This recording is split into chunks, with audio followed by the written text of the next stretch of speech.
Salut les sportives et les sportifs, si vous êtes abonné à la mailing list de Coros, vous avez probablement reçu cet email qui annonce l'arrivée prochaine d'un compteur cycliste chez la marque. Ce sera une petite révolution sur le monde du compteur cycliste parce qu'actuellement ce marché est dominé, archi dominé par Garmin avec deux autres marques qui essayent de proposer quelque chose d'un petit peu alternatif, c'est Wahoo et Hammerhead.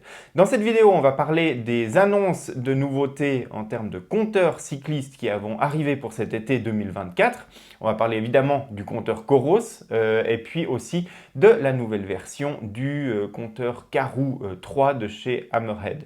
Tout en sachant qu'on attend aussi d'ici cet automne la sortie du successeur du Edge 1040 chez Garmin, mais là pour l'instant on n'a vraiment aucune information à ce niveau. On va aborder les compteurs de manière générale dans cette vidéo, mais par contre, dans les semaines à venir, bien évidemment que je vais publier des tests complets de ces nouveautés sur la chaîne YouTube et sur nakan.ch. Donc si vous ne voulez pas manquer les vidéos sur ces tests à venir, eh bien abonnez-vous à la chaîne pour ne pas manquer les prochaines vidéos.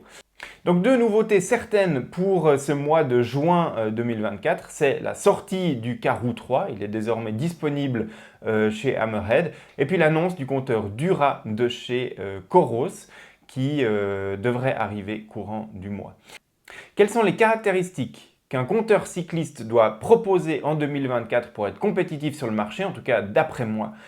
C'est 5 points essentiels que doit couvrir le compteur. On va aborder ces points plus en détail dans la suite de cette vidéo. Le premier, c'est un écran qui doit être lisible en toutes circonstances et proposer des contrôles tactiles. La deuxième, c'est de proposer des métriques complètes en temps réel et ça implique aussi de pouvoir se connecter à différents capteurs qu'on pourrait avoir sur son vélo ou sur soi. Le troisième, c'est de proposer une navigation efficace avec une cartographie qui est adaptée à la pratique du vélo avec en plus éventuellement des heatmaps et puis une cartographie routable.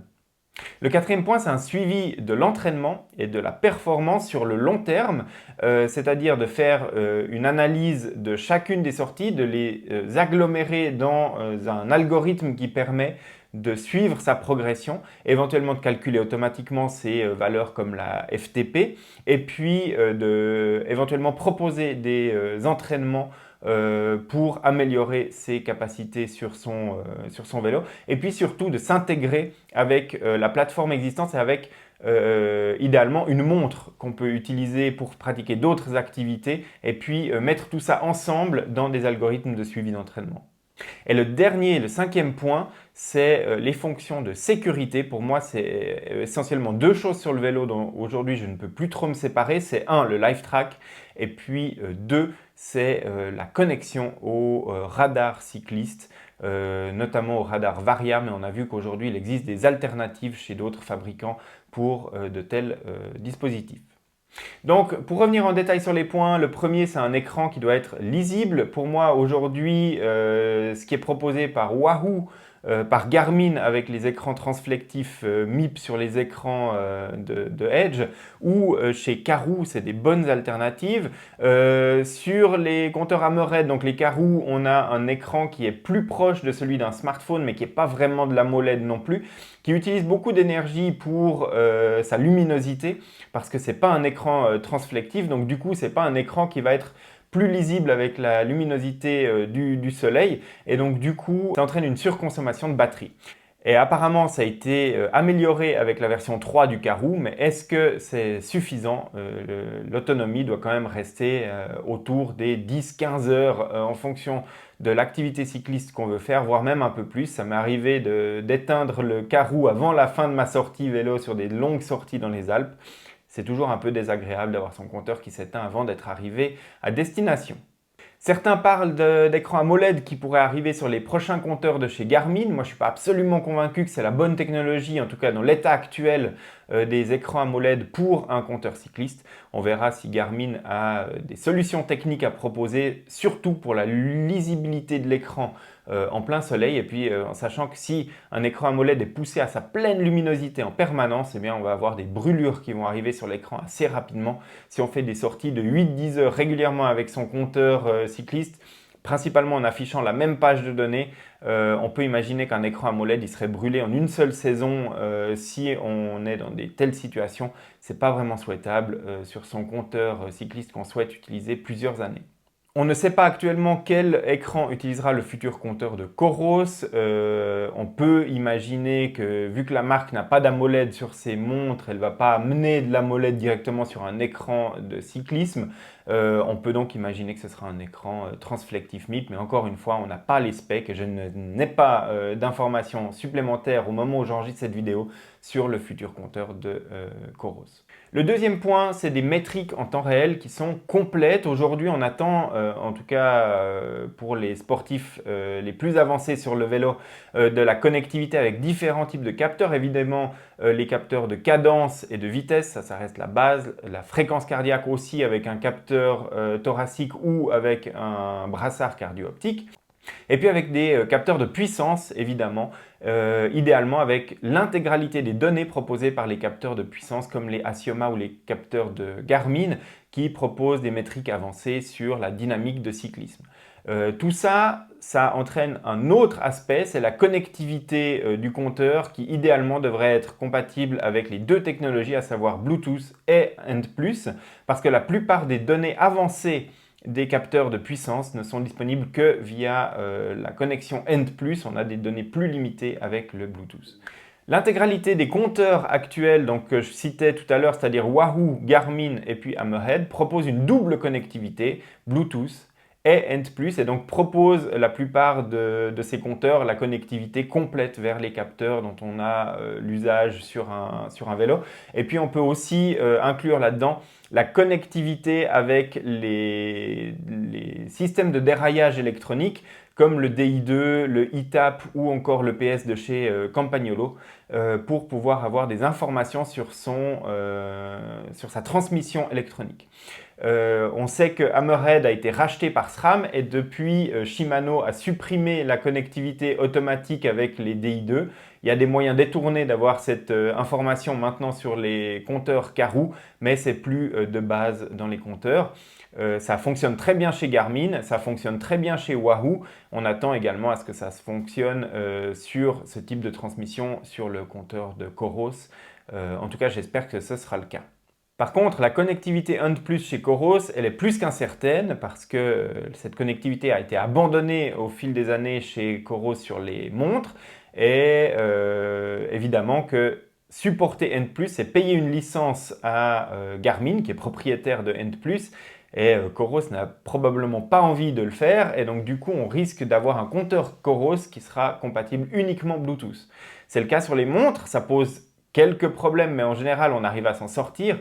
Sur un vélo à mon avis c'est plus embêtant parce que comme je le disais les capteurs de puissance par exemple fournissent plus d'informations via End+ que via Bluetooth. Il y a une autre chose avec un compteur vélo, c'est que parfois on veut l'utiliser sur le home trainer et que quand on utilise le home trainer aujourd'hui, on utilise souvent une application connectée qui utilise le Bluetooth pour se connecter au dispositif. Et si le compteur utilise le Bluetooth, en général, par exemple, les capteurs de puissance ne peuvent se connecter en Bluetooth qu'à un seul élément. Donc on peut le connecter à l'application Zwift par exemple ou un autre, ou au compteur cycliste, mais pas aux deux. Donc du coup, supporter le End+ sur le compteur, ça permet de supprimer cette limitation. Si le compteur Coros ne propose pas d'End+, on aura des limitations au niveau de l'utilisation sur le Smart Trainer. Et puis vu que je parle de Smart Trainer, évidemment qu'un compteur cycliste aujourd'hui doit s'intégrer de manière optimale avec un Smart Trainer. Donc les compteurs de Wahoo évidemment s'intègrent très bien avec les home trainers de chez Wahoo, avec les kickers par exemple. Les compteurs de Garmin s'interfacent avec tout ce qui est Zwift, Smart Trainer. Garmin est d'ailleurs maintenant propriétaire de TACX, mais ça s'intègre très bien aussi avec les Smart Trainers de Wahoo ou d'autres. Et puis le Hammerhead a une connectivité qui s'améliore avec les mises à jour sur les Smart Trainers. Donc du coup, on attend également la même chose de chez Coros pour pouvoir rivaliser avec ces différents compteurs. C'est de pouvoir s'interfacer avec un Smart Trainer et puis de pouvoir gérer ce Smart Trainer depuis le compteur, comme gérer sa résistance, son mode de fonctionnement, etc. depuis le compteur. Je parlais tout à l'heure de navigation efficace sur le compteur. C'est quelque chose qu'on attend aujourd'hui, évidemment, de la cartographie. Ça, c'est proposé par tout le monde. chez Wahoo, Garmin et puis Hammerhead. C'est également disponible sur les montres de Coros, donc on imagine tout à fait qu'il y aura de la cartographie sur le compteur cycliste de la marque. Par contre, sur un compteur cycliste, on affiche une plus grande carte, on a peut-être un petit peu plus d'exigence au niveau de la navigation sur le compteur. C'est pas forcément évident de faire la navigation sur la montre. Qu'est-ce que j'entends par navigation sur l'appareil? C'est de dire je veux aller à tel endroit, calcule-moi un itinéraire. Actuellement, c'est disponible sur les compteurs de Garmin. C'est également disponible sur les compteurs de Hammerhead, donc sur les carreaux. Je peux choisir un point sur la carte et le compteur lui-même me calcule un itinéraire vers ce point que je vais pouvoir suivre. Et puis en plus, chez Karoo par exemple, on a les heatmaps de chez Suunto, donc on peut utiliser les routes les plus fréquentées par les cyclistes directement sur la cartographie du compteur. Ça fonctionne très bien. Chez Garmin, évidemment, on a des fonctionnalités routables directement sur le compteur. On attend un petit peu plus que la cartographie des montres sur le compteur de Coros, avec notamment de la navigation sur l'appareil. Le quatrième point, c'est le suivi de l'entraînement et puis l'intégration avec les métriques de la plateforme. Donc, je le disais, suivre l'entraînement sur le long terme, l'évolution de la FTP, avoir une courbe de puissance sur la saison en cours, par exemple. C'est ce genre de choses que j'aime bien avoir avec mon compteur de vélo. En général, personnellement, j'utilise les données de Training Peaks. Donc, du coup, une intégration avec les applications externes est également souhaitable. C'est le cas avec Hammerhead, c'est le cas évidemment avec Garmin, et puis c'est le cas chez Coros. On imagine que Coros va également pouvoir exploiter des plateformes externes comme Strava, Training Peaks, Nolio, etc. pour pouvoir pousser les données pour l'analyse et puis récupérer les données pour les entraînements planifiés. Ça fonctionne déjà sur les montres, il n'y a aucune raison que ça ne fonctionne pas sur les compteurs cyclistes. Aussi, de pouvoir intégrer les données avec les montres Coros. Coros propose des très bonnes montres d'entraînement qui sont utilisées pour différents types d'entraînement, natation, course à pied, cyclisme. Actuellement, Coros ne propose des métriques dans son suivi d'entraînement principalement que pour la course à pied, mais souhaite se diversifier probablement avec ce compteur cycliste. J'espère que les activités de course à pied qui seront réalisées avec la montre et les activités de cyclisme qui sont réalisées avec le compteur pourront se mettre ensemble dans les algorithmes de suivi d'entraînement et de la performance de chez Coros et alimenter tout ça, comme c'est le cas chez Garmin par exemple. Et puis le dernier point, c'est la sécurité. Actuellement, sur mon vélo, j'ai un radar Varia de chez Garmin et c'est un élément dont je ne me séparerai plus pour mes sorties cyclistes. Ça permet de ne plus être surpris par l'arrivée de véhicules derrière soi et puis en général, ça permet, en tout cas c'est mon ressenti, d'avoir un peu plus de sécurité parce que les automobilistes, quand ils ont un Varia qui clignote fort à leur approche, ils ont tendance à prendre un petit peu plus de marge de sécurité lors du dépassement que si on n'avait pas ce dispositif. Et donc du coup, je ne m'en séparerai pas et c'est compatible avec les compteurs de chez Wahoo et de chez Hammerhead. Et du coup, j'espère vraiment que Coros va proposer une compatibilité avec ces éléments-là parce que du coup, ça ferait une forte limitation dès la sortie du compteur si ce n'était pas le cas sur le compteur de Coros. En tout cas, j'espère vraiment que ça a été intégré. Un deuxième point, et ça Coros en parle déjà depuis un certain temps maintenant, à demi-mot, mais on sait que ça devrait arriver prochainement, c'est le live track. C'est aussi une fonctionnalité que j'utilise beaucoup sur mon vélo, c'est le live tracking. J'envoie un lien de live track aux personnes qui restent à la maison lorsque je vais faire une longue sortie vélo et puis comme ça elles peuvent savoir où j'en suis dans ma sortie. Ça, c'est également disponible sur les compteurs de Garmin et de Hammerhead, ça fonctionne très bien. C'est disponible sur les compteurs de Wahoo, mais ça marche très mal. J'espère que Coros proposera également une solution à ce niveau-là pour la sécurité. Donc voilà, à mon avis, les éléments qui font un compteur qui peut se faire une place sur le marché en 2024. Comme je vous l'ai dit au début de cette vidéo, je n'ai pour l'instant pas de détails, pas plus que vous, sur le compteur de Coros.